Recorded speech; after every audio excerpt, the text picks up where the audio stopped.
আসসালামু আলাইকুম ওয়া রাহমাতুল্লাহি ওয়া বারাকাতুহু নাহমাদুহু ওয়া নুসাল্লি ওয়া নুসাল্লিমু আলা রাসূলিহিল কারীম আম্মা বা'দ ফাকাদ ক্বালা আল্লাহু তাআলা ফি কালামিহিল মাজিদ আলা ইন্না আউলিয়া আল্লাহি লা খাউফুন আলাইহিম ওয়া লা হুম ইয়াহজানুন। দূরে ও কাছের দেশে ও প্রবাসে যে যেখান থেকে ইসলামী ঐতিহ্যবাহী মাজার, মসজিদ, খানেকা এবং বরেণ্য ব্যক্তিদেরকে নিয়ে ডকুমেন্টারিমূলক অনুষ্ঠান মুসাফির দেখছেন, আপনাদের সকলকে শুভেচ্ছা জানাচ্ছি। আর মুসাফির ষষ্ঠ পর্বে আমি আপনাদের সাথে আছি মোহাম্মদ মহিবুল্লাহ সিদ্দিকী। আর আমরা আজকে আপনাদেরকে নিয়ে এসেছি রাজধানী ঢাকার মিরপুরে অবস্থিত সুলতানুল আউলিয়া হযরত শাহ আলী বাগদাদী রহমাতুল্লাহ আলাইহির মাজার শরীফে। আর আমরা আপনাদেরকে অত্র মাজার শরীফের অবস্থান এবং এই কমপ্লেক্সের বিভিন্ন বিষয় সম্পর্কে এই ডকুমেন্টারির মাধ্যমে ইনশাআল্লাহ অবগতি দেব। শুরুতে আপনাদেরকে বলে রাখতে চাই, হযরত শাহ আলী বাগদাদী রহমাতুল্লাহ আলাইহি এই বাংলাদেশের কেউ ছিলেন না। ইসলাম প্রচারের জন্যে ভিন্ন দেশ থেকে তিনি বাংলাদেশে মূলত আগমন করেন। ওনার জন্ম কিংবা মৃত্যুর সরাসরি সঠিক তারিখটি আমরা ইতিহাস থেকে উদ্ধার করতে পারিনি, তবে 1577 খ্রিস্টাব্দে ওনার ওফাত হয়েছে। সেই হিসাবে আমরা ওনার জন্মসন অনুমেয় করতে পারি। বিশেষ করে উনি এই বাংলাদেশে আগমন করেন 1489 খ্রিস্টাব্দে। আর এ বাংলায় আসার পূর্বে তিনি দিল্লিতে কিছুদিন অবস্থান করেছিলেন। আর এই বাংলায় প্রথমে তিনি ফরিদপুরের গেদ্দায় অবস্থান করেন এবং ফরিদপুরে এই গেদ্দা থেকে এই মিরপুরে আসেন। বিশেষ করে এই মিরপুরে উনি এসে ওনার সঙ্গী সাথীদেরকে নিয়ে ইবাদত রিয়াজত করতে থাকেন। উনি হযরত শাহ আলী বাগদাদী রহমাতুল্লাহ আলাইহি হযরত আলী রাদিয়াল্লাহু তাআলা আনহুর বংশধর, উনি ছিলেন সৈয়দ বংশের। তাহলে চলুন আমরা এই মাজার শরীফে প্রবেশ করি এবং আপনাদেরকে বিভিন্ন বিষয় নিয়ে, খুঁটিনাটি বিষয় নিয়ে অবগতি প্রদান করি। সম্মানিত দর্শক ও শ্রোতা মণ্ডলী, আমরা হযরত শাহ আলী বাগদাদী রহমাতুল্লাহ আলাইহির মাজার শরীফে চলে এসেছি। আপনারা মাজার দেখতে পাচ্ছেন। আমরা হযরত শাহ আলী বাগদাদী রহমাতুল্লাহ আলাইহির মাজার শরীফের ভিতরের অংশ দেখতে পাচ্ছি। আপনারা খুব কাছ থেকে মাজার শরীফ জিয়ারত করতে পারছেন।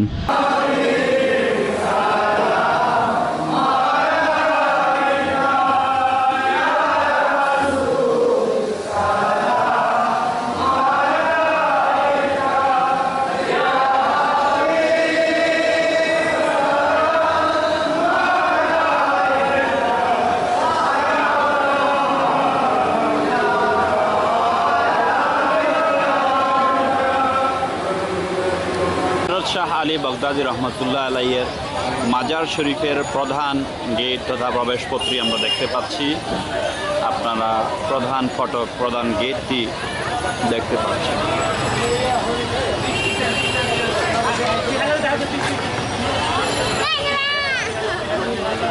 মাজার শরীফে প্রবেশ করার দ্বিতীয় গেটটি আমরা দেখতে পাচ্ছি। মাজার শরীফ জিয়ারতকারীদের জন্য কিছু দিক নির্দেশনা আমরা দেখতে পাচ্ছি। মাজার শরীফ জিয়ারত করতে আসা মুসল্লিদেরকে মাজার শরীফ জিয়ারতের সংক্ষিপ্ত নিয়ম কানুন এবং গুরুত্বপূর্ণ কিছু দোয়া এখানে লেখা রয়েছে। মাজার শরীফের পূর্ব পাশের বাহিরের ওয়ালে অত্র মাজার শরীফ নিয়ে এবং আউলিয়া কেরামের শান নিয়ে কোরআন এবং হাদিসের বাণী, পাশাপাশি এই আল্লাহর ওলির সংক্ষিপ্ত ইতিহাসের শিলালিপি আমরা দেখতে পাচ্ছি। আমরা মাজার শরীফের একটি ওয়ালে ইংরেজি শিলালিপি দেখতে পাচ্ছি। আমরা এবারে কথা বলবো হযরত শাহ আলী বাগদাদী রহমাতুল্লাহ আলাইহির জীবনী গ্রন্থ প্রণেতা, বিশিষ্ট তাসাউফবিদ এবং তরিকত গবেষক জনাব মোহাম্মদ শহীদ মিয়া চিশতি বিদ্যাকুটির সাথে। আপনারা বইটি দেখতে পাচ্ছেন, হযরত শাহ আলী বাগদাদী রহমাতুল্লাহ আলাইহির জীবনী গ্রন্থ, যেটি রচনা করেছেন জনাব মোহাম্মদ শহীদ মিয়া চিশতি বিদ্যাকুটি। বিশেষ করে প্রথমে একটু অনুভূতি জানতে চাইব যে সুলতানুল আউলিয়া হযরত শাহ আলী বাগদাদী রহমাতুল্লাহ আলাইহির ওইরকমভাবে জীবনী গ্রন্থ আপনার আগে আর কেউ রচনা করেনি, এরকমভাবে মানুষকে দিতে পারেনি। তো এরকম একজন মহান আউলিয়ার জীবনী সংগ্রহ করতে গিয়ে আপনাকে অনেক কাজ করতে হয়েছে। সর্বশেষ যখন বইটা বের হয়েছে আপনার কাছে একটা আনন্দ বা একটি তৃপ্তি মনে হয়েছে, তো আপনার এই অনুভূতিটা আপনি কীভাবে আমাদের সামনে ব্যক্ত করবেন? আমি মিরপুর মাজারে আমার শিক্ষা জীবনের চূড়ান্ত পর্যায়ে অর্থাৎ বিএ পরীক্ষা শেষ করে আমি মিরপুর মাজারে চলে আসি যে কোনো একটি ঘটনাকে কেন্দ্র করে। এসে শুধু ভাবতাম যে আমি যে এখানে আসলাম আমার কাজটা কি, সেটা 1976 সনে। তারপরে বিভিন্নভাবে পাগল মস্তানদের সাথে মিশি, বিভিন্নভাবে ঘোরাফেরা করে শাহ আলী বাগদাদী সম্বন্ধে জানার চেষ্টা করি। কিন্তু এইভাবে আমার দীর্ঘ প্রায় 35 বছর অতিবাহিত হয়ে যায়। তখনও আমি বুঝতে পারি না যে আমার কর্ম কি, আমি কেন এখানে আসলাম, আমার কাজটা কি। এমনইভাবে ভাবতে ভাবতে এক সময় আমি মাজার শরীফের দায়িত্ব পালন করি ইনচার্জের। তখন এই গ্রন্থটি লেখার জন্য মুনতাসির মামুন, ডক্টর সৈয়দ আহমেদ ঢাকা ইউনিভার্সিটির, ওয়াহাব সাহেব, তিনজনকে দায়িত্ব দেওয়া হয় মাজার কমিটির পক্ষ থেকে এবং তাদেরকে 3,60,000 টাকা বাজেট দেওয়া হয়। মুনতাসির মামুন ওই সময় তারা এবং মাজারের পক্ষে আমি তাদের সাথে কোঅর্ডিনেটরের দায়িত্ব পালন করি। তারা এক সময় বলল যে এটা আমাদের পক্ষে করা সম্ভব না, এই কারণে যে ওনার কোনো তথ্য খুঁজে পাওয়া যায় না। তারপরে ওনারা এই লেখা বাদ দিয়ে দিলেন। ওই দিন থেকে আমি ভাবতেছিলাম যে বাংলাদেশে আনাচে কানাচে আউলিয়াদের জীবনী আছে, তাদের সম্পর্কে মানুষ জানে। এত বড় একজন মহান অলি, যে অলি অঘোষিতভাবে এই ঢাকা বাংলাদেশের রাজধানী আর অঘোষিতভাবে আধ্যাত্মিক রাজা এই ঢাকার রাজধানীর রাজা সুলতানুল আউলিয়া হজরত শাহ আলী বাগদাদী রহমতুল্লাহ আলাইহ, ওনার একটা জীবনী বই হবে না, এটা কেমন করে সম্ভব? তারপরের থেকেই আমি চেষ্টা করতে থাকি যে ওনার একটা জীবনী কিভাবে করা করতে লিখতে সক্ষম হই। এবং এটি যখন প্রকাশ হয়েছে তখন আমি নিজকে এইভাবে অনেকটা ধন্য মনে করি, এই জন্য যে যেই গ্রন্থ ওনার জীবনী কেউ প্রকাশ করতে সক্ষম হয়নি, আল্লাহ আমাকে রহমত করছেন, শাহ আলী বাগদাদী রহমতুল্লাহ আলাইহ উনি নিজে দয়া করছেন, বিদায়ী আমি এই গ্রন্থটি প্রকাশ করতে সক্ষম হই। কেউ বলেন যে হযরত শাহ আলী বাগদাদী রহমতুল্লাহ আলাইহ সৌদি আরব বা ইরান বা ইরাক থেকে আসছে, আসলে হুজুর কোন দেশ থেকে আমাদের বাংলাদেশে এসেছে? সুলতানুল আউলিয়া হজরত সৈয়দ শাহ আলী বাগদাদী রহমতুল্লাহ আলাইহ ইরাকের বাগদাদ নগরীতে জন্মগ্রহণ করেন। ওনার পূর্বপুরুষ হজরত আলী নকি, যিনি 12 ইমামের একজন, ওনারা মদিনা থেকে ইরাকে এসে বসতি স্থাপন করেন এবং শাহ আলী বাগদাদী রহমতুল্লাহ আলাইহ হজরত আলী নকি, ইমাম আলী নকি 12 ইমামের একজন, তারই আওলাদ। তিনি 20 বছর বয়সে ইসলাম প্রচারের উদ্দেশ্যে ইরাক ত্যাগ করে বাংলাদেশে মানুষকে অন্ধকার থেকে আলোর পথে আনার জন্য এবং ইসলামী জগতে মানুষকে টেনে আনার জন্য উনি ইরাক থেকে বাংলাদেশের উদ্দেশ্যে রওনা হয়ে প্রথম তিনি দিল্লিতে আসেন। দিল্লিতে যখন উনি আসেন তখন দিল্লির বাদশাহ ছিলেন আলাউদ্দিন হোসেন শাহ। শাহ আলী বাগদাদী রহমতুল্লাহ আলাইহের নিকট হজরত মোহাম্মদ সাল্লাল্লাহু আলাইহি সাল্লামের মাতার কেশ মুবারক, হজরত আলী রাদিয়াল্লাহু আনহুর গুপ মুবারক, হজরত হুসেন রাদিয়াল্লাহু আনহুর জুব্বা মুবারক, হজরত বড় পীর আব্দুল কাদের জিলানী রহমতুল্লাহ আলাইহের জুব্বা, হজরত শাহ মাদার রহমতুল্লাহ আলাইহের জুব্বা, এগুলা দেখে ওনাকে ওনার বাদশাহীখানায় স্থান দেন এবং পরবর্তীতে আলাউদ্দিন শাহর মেয়ে আয়েশাকে ওনার নিকট বিবাহের প্রস্তাব দেন। তো তিনি বললেন যে আমি তো রাস্তার ফকির, আমি আল্লাহর পথে আছি, তা আমি তো একজন বাদশার মেয়েকে বিয়ে করতে পারি না, তাই আমি বিবাহ করব না। উনি বাদশাহ ওনাকে অনেক বুঝালেন, বললেন তুমি যদি আয়েশাকে বিবাহ করো, ইসলাম প্রচারের ক্ষেত্রে তোমার আরও অনেক সুবিধা পাবে এবং তুমি তো এই কাজে আরও আগাইয়া যেতে পারবা। তখন উনি বিবাহতে রাজি হন এবং উনি বাদশাহ আলাউদ্দিন শাহর প্রথম মেয়ে আয়েশাকে বিবাহ করেন। বাদশাহ তখন 12,000 বিঘার একটা পরগনা ফরিদপুরের গেদ্দাতে ওনাকে দান করেন। এই 12,000 পরগনার উনি নামে লাখারেজ লিখিত দেওয়ার পর উনি ফরিদপুরের গেদ্দায় এসে অবস্থান করেন। বাংলাদেশে, হ্যাঁ, ফরিদপুরের গেদ্দায় অবস্থান করেন। উনি ওখানে গড়দুয়ার তৈরি করেন, ওখানে একটি মসজিদ করছিলেন। আমরা জানি যে হযরত শাহ আলী বাগদাদী রহমতুল্লাহ আলাইহি উনি মূলত তাহলে এই আপনার বাগদাদের অধিবাসী। ওখান থেকে উনি দিল্লিতে আসলেন ইসলাম প্রচারের জন্য, ওখান থেকে আবার ফরিদপুরের গেদ্দায় আসলেন। ওখান থেকে এই ঢাকা রাজধানীর মিরপুরে আসার ওই কারণটা কি এবং কি এখানে আস্তানা শরীফ বা মাজার শরীফ হওয়ার ইতিহাস সম্পর্কে আপনি আমাদের কি জানাবেন? ঢাকায় আসতেন বজরা যুগে, যেটাকে আমরা এখন নৌকা বলি, ওগুলা বিরাট আকারের এক নৌকা, ওগুলা নিয়ে তিনি মধ্যে মধ্যে ইসলাম প্রচারের জন্য ঢাকায় আসতেন। সেই ধারাবাহিকতায় এইভাবে আসা যাওয়ার মধ্যেই এক সময় উনি ঢাকা আসলে এই মসজিদে অবস্থান করতেন। উনি এখানে এসে চিল্লার সিদ্ধান্ত নেন, ভক্তবৃন্দদের নির্দেশ দেন, কোনো অবস্থায় আমার দরজায় কেউ আঘাত করবে না, দরজা খোলার চেষ্টা করবে না, তোমরা যেভাবে আসো এইভাবেই 40 দিন থাকবে। আমি 40 দিন পরে এই দরজা খুলে বেরোবো।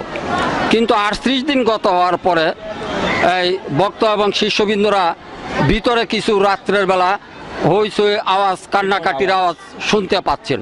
তখন তারা ভাবলেন যে আমরা সকলে বাহির দিয়ে অবস্থান করছি, ভিতরে তো কেউ এই সময় যাওয়ার কথা না, তো কেমন করে ভিতরে গেল বা কারা গেল, কিভাবে গেল, তারা ভাবতেছিল। সকালের বেলায় 39 দিনের দিন সকালবেলা এই আওয়াজগুলো আরও বিকট আকারে হইতেছিল যে মারামারি, যুদ্ধ হচ্ছে ভিতরে। তখন ভক্তরা সহ্য করতে পারে নাই। একদল ভক্ত শিষ্য বলল দরজা ভেঙে ফেলো, আর একদল নিষেধ করলো যে না, 40 দিনের আগে ভাঙ্গা যাবে না, হুজুর নিষেধ করেছেন। তারপরও ভক্তরা এই পীর সাহেব বিপদে পড়ছেন কিনা এই ভেবে সকালবেলা কুড়াল দিয়ে কুবাইয়ে দরজা ভেঙে ফেলেন। দরজা ভাঙ্গার পরে দেখা গেল কোনো কান্নাকাটি, কোনো আওয়াজ, কোনো কিছু নাই, নীরব নিস্তব্ধ। এই ফ্লোরের মধ্যে চারিদিকে ছড়িয়ে ছিটিয়ে কিছু মাংসপিণ্ড ছড়িয়ে ছিটিয়ে আছে এবং কিছু রক্তপিণ্ড বিভিন্ন জায়গায় ছড়িয়ে আছে, যেগুলোর থেকে আল্লাহ জিকিররত অবস্থা এবং রক্তগুলোর থেকেও জিকির হচ্ছিল।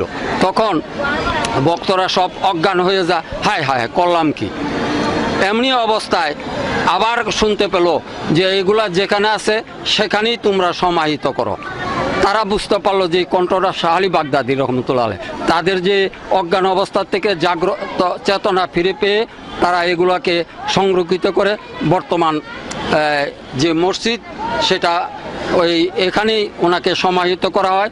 সেদিন থেকে এই মসজিদটি শাহ আলী বাগদাদী রহমতুল্লাহ আলাইহির মাজার শরীফ হিসাবে পরিগণিত হয়। তো আপনার জানা মতো যদি কোনো কারামত থাকে আপনি আমাদের মাধ্যমে এই জাতির সামনে আপনি উপস্থাপন করুন।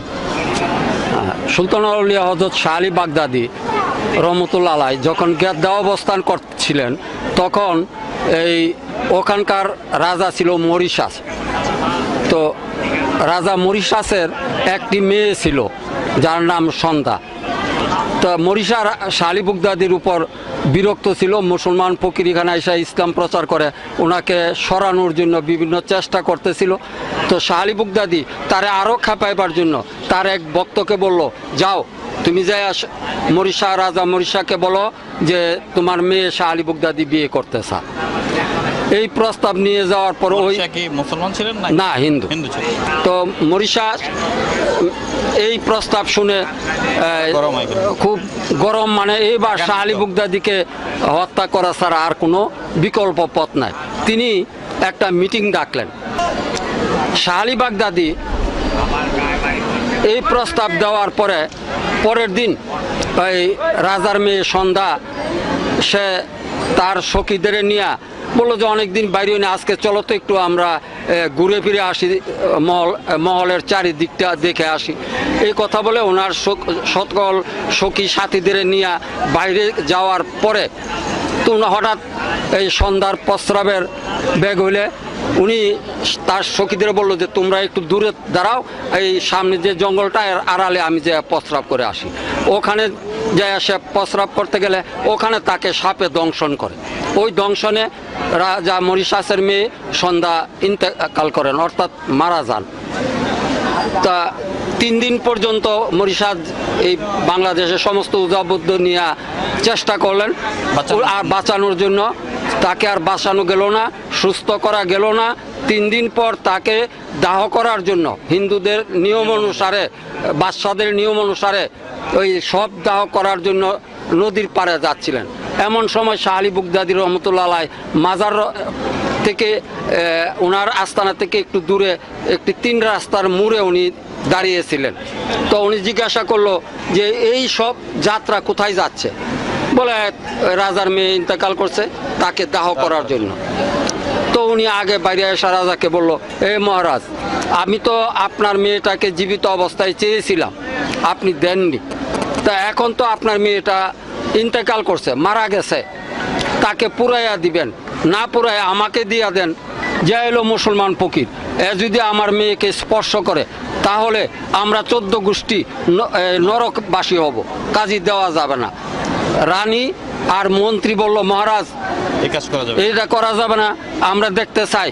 এই মুসলমান ফকিরের অনেক কথা শুনছি, আমরা দেখতে চাই তারে দিয়ে দিলে সে কি করে। তখন রাজা একটু চিন্তা করে বলল, যাও ফকির, তোমাকে দিয়ে দেওয়া হলো, এই মেয়ে তুমি নিয়ে যাও। দিয়ে দেওয়ার পর শাহ আলী বাগদাদী রাজা এবং আশেপাশে যারা ছিল সকলকে বলল যে তোমরা 7 হাত দূরে চলে যাও, হাত পিছনে যায়া ওই সব দেহটার চারিদিকে একটা চক্কর ঘুরে উনি আবার 7 হাত পিছে গেলেন। যায়া কোরআনের কিছু আয়াত যা উনি ভালো জানেন পরে ওই সব দেহ ফু দিলেন। ফু দিয়া ডাকলেন যে এত সময় তো মানুষ রাগ করে ঘুমায় না, তুমি রাগ করে এত সময় কেন ঘুমাইতেছ, উঠে আসো। তখন মেয়েটাকে বলতেছে, তখন ওই রাজার মেয়ে কুড়ি মুড়ি দিয়া উইটা বৈশা চারিদিকে তাকায়া দেখে যে সামনে শাহ আলী। এটি হচ্ছে হযরত শাহ আলী বাগদাদী রহমতুল্লাহ আলাইয়ের মাজার শরীফের প্রধান মাঠ। এখানে বিভিন্ন ইসলামী প্রোগ্রাম অনুষ্ঠিত হয় উরুসের সময়।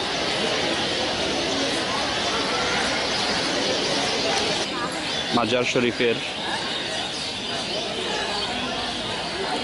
সামনেই এই খোলা জায়গা, অনেক সুন্দর পরিবেশ, অনেক মানুষ এখানে আসেন এবং বসে থাকেন, আপনারা দেখতে পাচ্ছেন। সম্মানিত দর্শক ও শ্রোতা মণ্ডলী, মাজার শরীফের 2টি মাঠ রয়েছে, আমরা বেতরকার মাঠটি দেখতে পাচ্ছি।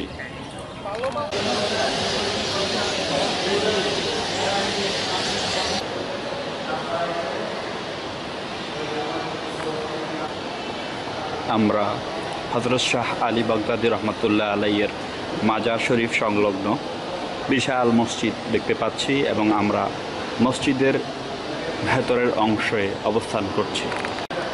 আমরা মসজিদের মিম্বর ও মেহরাবের অংশ দেখতে পাচ্ছি।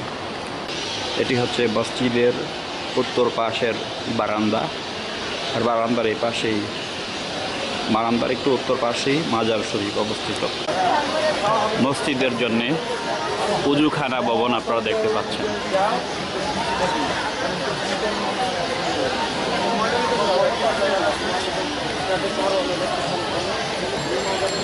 সম্মানিত দর্শক ও শ্রোতা মণ্ডলী, আমরা হযরত শাহ আলী বাগদাদী রহমতুল্লাহ আলাইয়ের মাজার মসজিদের মিনার দেখতে পাচ্ছি।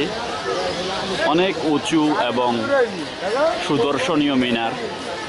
সাধারণত রাজধানী ঢাকার মধ্যে জাতীয় মসজিদ বাইতুল মোকাররমের পরে সম্ভবত এটিই সর্বোচ্চ মিনার। হযরত শাহ আলী বাগদাদী রহমতুল্লাহ আলাই মিরপুর মাজার শরীফ ওয়াকফ এস্টেট, যেটি সরকারি নির্দেশনা অনুযায়ী পরিচালনা হয়। আপনারা ওয়াকফ এস্টেটের প্রশাসনিক ভবনের সামনের অংশ দেখতে পাচ্ছেন। একটি সুচারু কমিটির মাধ্যমে সমস্ত এখানকার কাজ আঞ্জাম দেওয়া হয়।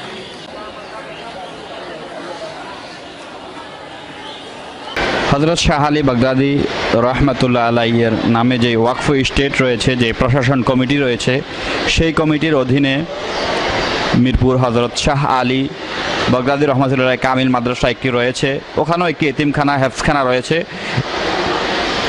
এই মাজার কমিটির মাধ্যমেই ওই মাদ্রাসাটি পরিচালিত হয়।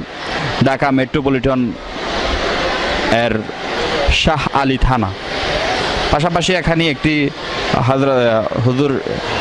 হজরত সৈয়দ শাহ আলী বাগদাদি রহমতুল্লাহ আলাইহির নামে একটি শাহ আলী বাগদাদি মহিলা কলেজ রয়েছে।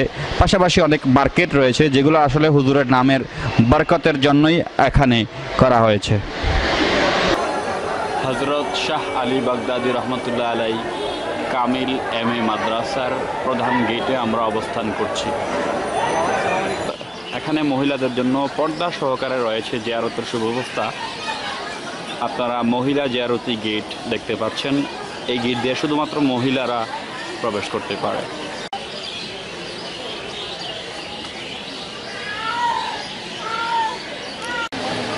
এই রুমগুলো সাধারণত বাৎসরিক উরুস শরীফের সময় এবং বিভিন্ন মেহমানদের আগমনের পরে এখানে থাকার ব্যবস্থা করা হয়। এই রুমগুলোতে মেহমানদের থাকার ব্যবস্থা করা হয়।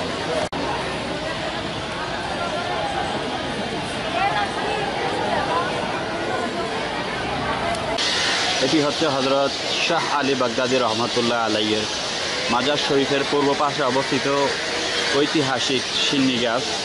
হুজুরের থাকাকালীন সময়ে ছিল অনেক বয়স্ক এবং অনেক প্রবীণ একটি গাছ। আপনারা গাছের ঢালে পালে পাখির মিষ্টি আওয়াজ শুনতে পাচ্ছেন। নির্দেশনা দেয়া রয়েছে, সিন্নি গাছের গোড়ায় দুধ, ডালা, আগরবাতি, মোমবাতি জ্বালানো সম্পূর্ণ নিষেধ কর্তৃপক্ষ।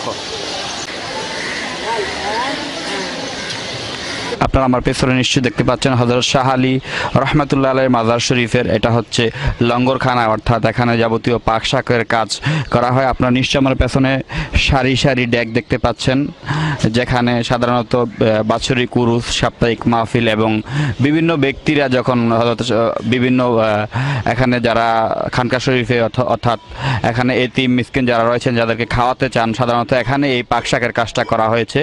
এখানে বিশাল একটি লঙ্গরখানা দেখতে পাচ্ছেন।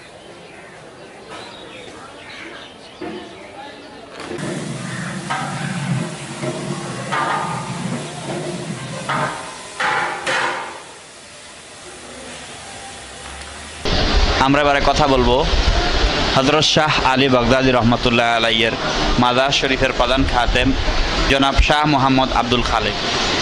আপনার কাছে আমরা জানতে চাইবো যে আপনি আমাদেরকে একটু জানান যে এই মাজার শরীফের মধ্যে মূলত কখন লোকজন খুব বেশি আসে? সাধারণত আমরা দেখতে পাই যে সবসময় লোক থাকে, তবে খুব বেশি কোন সময় লোক আসে? সাপ্তাহিক এখানে বৃহস্পতিবার সবচেয়ে লোক বেশি হয়, শুক্রবার এবং বৃহস্পতিবার। আর এমনি দিনে কিছু কম হয়, কিন্তু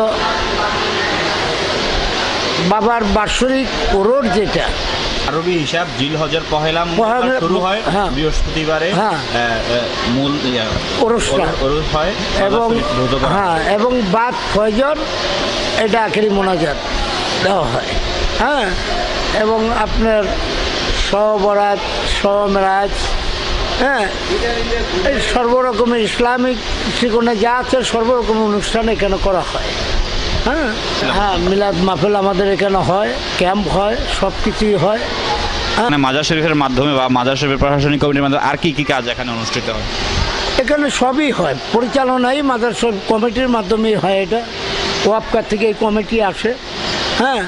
ওয়াফকাই এই সম্পত্তিটা হলো ওয়াফকা স্টেট। এটা মালিকানা সম্পত্তি একদিন ছিল, এটা তারা ওয়াফকা করে দিয়ে দিচ্ছে আল্লাহর ওয়াস্তে, সরকার নিয়ে নেই দিয়ে দিচ্ছে। সাধারণত মানুষ মাজার শরীফ জিয়ারতের জন্য আসে, যে অনেকে যেটা বলে যে দেখা যায় যে এখানে মাজার শরীফে কিছু কিছু কাজ যেটা শরীয়ত বিরোধী মানুষে বলে, তো সেটাকে আপনারা কিভাবে মূল্যায়ন করেন আর সেটাকে বন্ধের জন্য বা সেটাকে একটু নিয়ন্ত্রণের জন্য আপনারা কি করেন এখানে? সেটা নিয়ন্ত্রণের জন্য এটা প্রশাসনিক আছে এখানে, তাদের নলেজে এটা আছে। এবং এই যে সামনে হাতের ডাইনে গেটের হ্যাঁ, গেটের সময় হাতে ডাইন সাইডে আপনার পুলিশ এর লোক সবসময় এনি টাইম ওখানে, রাত্র দিন 24 ঘন্টায় ওখানে আছে তারা। হ্যাঁ, এবং ওরসের মধ্যে যত কিছুই আছে তাদের মাধ্যমে এটা মেনটেন হয় কমিটির তরফ থেকে।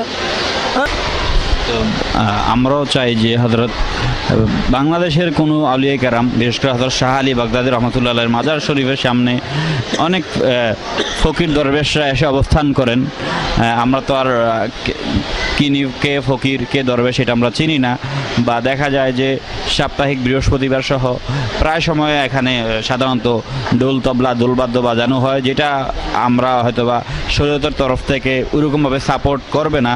তো আমরা চাই যে এই মাজার শরীফটা এই আল্লাহর ওলির বরকতে খুব সুন্দর করে চলুক, আপনারাও যদি সহযোগিতা করেন। এই ব্যাপারে আপনারা কি বলবেন? এখন প্রশ্রয় দেয় না। শরীয়ত বিরোধী হলে হ্যাঁ, ইসলাম কখনো না না না না, শরীয়ত বিরোধী হইলে এটা কখনো ইসলাম সমর্থন করবে না। জি, অবশ্যই। আল্লাহ রাব্বুল আলামিন এই ওলির মাজার শরীফ হেফাজত করবে এবং আমাদেরকেও এই ওলির সিলায় ফয়েজ বরকত। হ্যাঁ, আল্লাহ তার ফায়েজ বরকত দিয়ে আমাদেরকে মালামাল হ্যাঁ করবেন। হ্যাঁ হ্যাঁ। এতক্ষণ যারা আপনারা আমাদের সাথে ছিলেন, আপনাদের সকলকে ধন্যবাদ জানিয়ে শেষ করছি মুসাফির ষষ্ঠ পর্ব। আবার দেখা হবে অন্য একটি ডকুমেন্টারিতে। আসসালামু আলাইকুম ওয়া রাহমাতুল্লাহি ওয়া বারাকাতুহু।